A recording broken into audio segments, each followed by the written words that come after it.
how should I explain? How do you even explain the LA Clippers in 2021?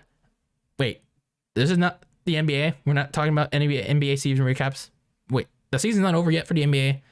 Oh wait, that's right. This is the NFL. We're talking about NFL season recaps. So how do you explain the LA Clippers and their 2021 season, this past season? So I guess just like the LA Clippers of years past, the defense lets up, the coach chokes it up in big game situations, and just like their basketball counterparts that isn't popular enough in LA, they blow 3-1 leads all the damn time. The NFL's other LA franchise with a star-powered field of talent somehow misses the playoffs yet again. And that is how you can explain the LA Clippers in 2021. So yeah, going into the season, I had a little bit of expectations, a little bit of hope for the Chargers to actually go a little deep into the postseason with Justin Herbert coming off an impressive rookie season. Really surprised me. He clearly looked like the right quarterback for Los Angeles, and especially as a successor for Phillip Rivers, with his mobility, his strong arm. Really impressive stuff right there. Decision making still spotty at best, but it's expected as rookie quarterbacks. So the Chargers 2020 went 7-9, fired Anthony Lynn after 3 seasons. But when you look at the grand scheme of things, Lynn's reign as head coach filled with too many close losses, and some of which the Chargers could have won. And a lot of typical clippering in those losses, blowing big leads, bad clock management. So Lynn, he had to go. He had to go for LA. It was time for a change, and they got a change in a crosstown resident in former Rams defensive coordinator Brandon Staley. He was named the head coach, bringing in at least a strong defensive mindset coming out of the outgoing 2020. If the Rams, and during the offseason, they did address their biggest weakness of 2020, which was the offensive line.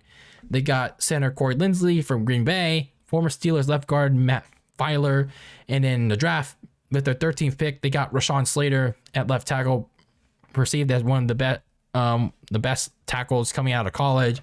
So this offensive line, really prioritized by the LA front office in the offseason to protect Justin Herbert. So really good investment by the Chargers front office during the offseason last year. They also drafted in the defensive end Asante Samuel Jr. at corner to compensate for releasing their longtime corner Casey Hayward. So you got a new head coach, revamped offensive line, and then you got a quarterback ready to take the league by storm in year 2. They seem to take that next step for such a balanced team, ready to go, perhaps make a postseason berth for the first time since 2018. The Chargers seemed ready. They ready to take that next step with Justin Herbert.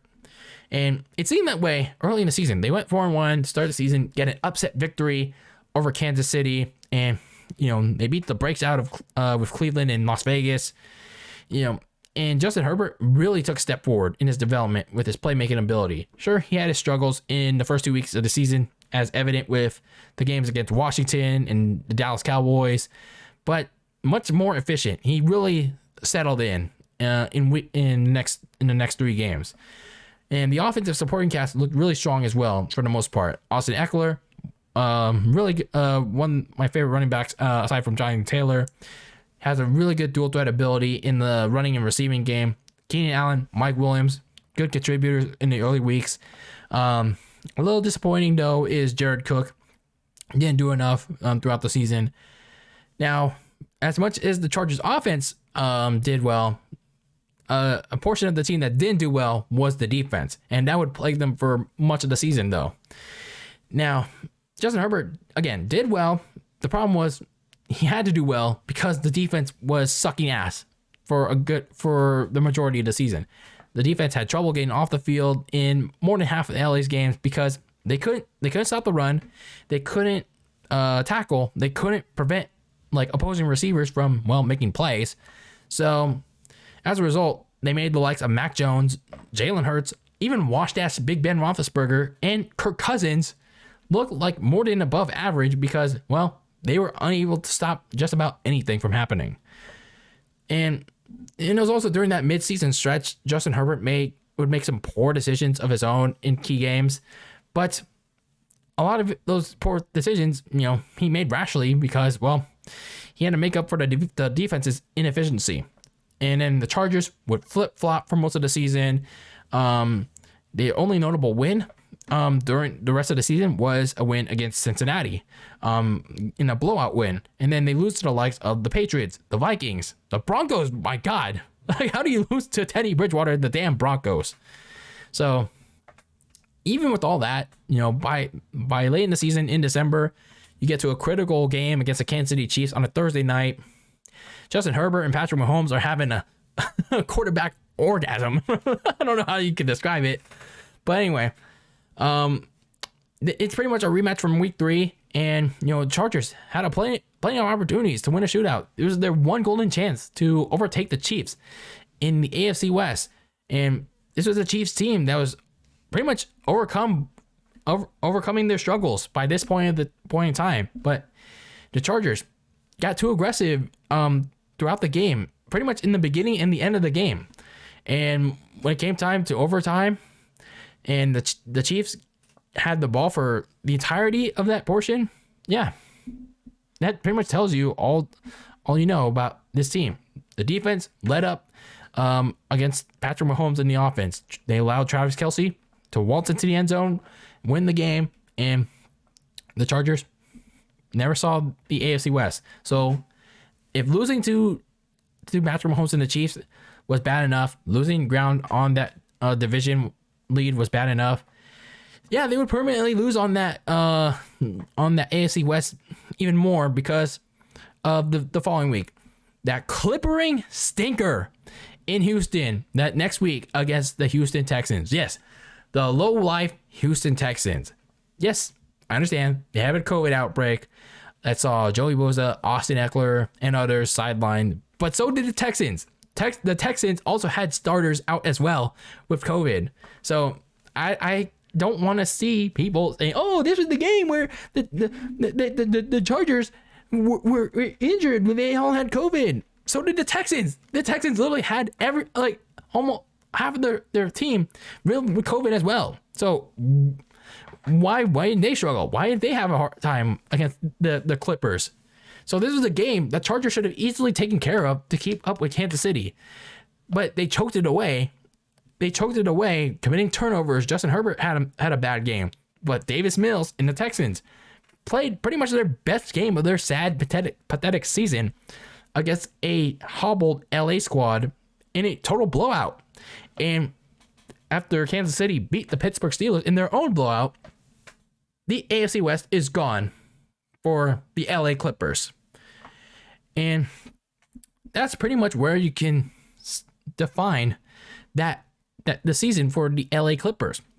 That game right there. Actually, those two games. They lose out in overtime to the Kansas City Chiefs. And then you stink up the joint. You clipper it up. You clip it up big time against the Houston Texans in that COVID-riddled game. And then you have one last chance, a miracle chance against the Las Vegas Raiders in Week 18. It's win or go home for both of these teams. And the Raiders and the Chargers are literally getting every inch of outs that they can. Justin Herbert's literally trying to do everything he can to keep his team alive.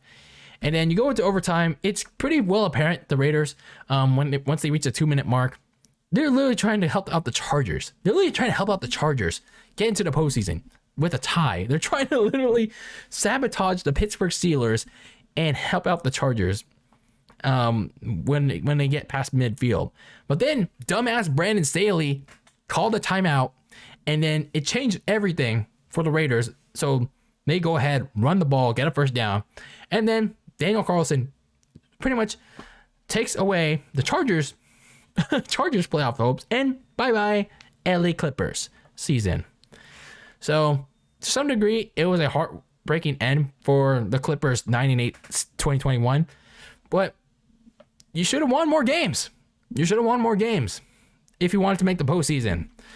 I mean, I get it. Justin Herbert had his own fair share of struggles, but positively, he had some significant growth. this past season. And, not a lot of blame can be given to him for why the Chargers lost the games that they did. The defense really let down the offense with their inability to contain opposing teams faster. They didn't make enough plays. They didn't make enough third down stopping tackles. And as a result, it put more pressure on Herbert to bail them out. And most of the time, sometimes he did, sometimes he didn't. And, head coach Brandon Staley deserves some blame too. His specialty is defense after all, but yet his defense was one of the worst in the league. So in the end, they once again clippered up. LA Chargers clipper up, huh? Like Power Rangers. They clippered away a promising season, and they could have made the playoffs. I'm not saying they could have made the Super Bowl by all means, but it could have been a promising season for the LA Chargers, and they clippered it away. So now they're going to an off season. Brandon Staley in the front office, they got to regroup. They can't let that happen again in 2022. They have some money to spend, around $56 million. Some of their key agents free include Justin Hopkins, their kicker that they signed mid-season, Chris Harris at corner, Jared Cook, Christian Covington. They're slated to pick at number 17 in the draft. They have to improve that defensive line, though, the interior defensive line. They've done one portion of that by trading for Bears linebacker Khalil Mack. And they really didn't have to give too much for him, only a second and third round pick. So that's good news for the Chargers. And it will most certainly help Joey Bosa on the opposite end of the pass rush, but obviously more work has to be done in the interior. So the Chargers, while they'll hope that Khalil Mack can produce, I think Khalil Mack is 30, but they should go out, get some depth in the interior defensive line in order for LA to be a better run defensive unit. And then they got to improve the cornerback group. Tackling was a weak spot for Asante Samuel Jr., but really good in coverage. So you got to help them out by getting. I'm not saying that they're going to be able to get like a guy like Stephon Gilmore or J.C. Jackson or Carlton Davis or I don't know Travarius Ward, but they have to invest in at least a good corner and maybe some depth behind that position because they were booty cheeks in 2021. Do they really want to be booty cheeks in 2022? Does Brandon Staley really want to see his defense beat ass this fall? Does he? So the defense has to be the main concern. The defense has to be the primary addressing point for the Chargers in 2022. Sure, they can go out and get a tight end, get a better tight end to replace Jared Cook. But the defense, if the Chargers want to bounce out Justin Herbert's rapid growth, rapid improvement, and they want him to have a very successful year 3, they got to get a defense. And if they do all that, they could possibly have Super Bowl aspirations. But if they don't, it's just going to be like 2021 and years past all over again. LA Chargers, clipper up. Ha! Morphing into the yellow and blue LA Clippers.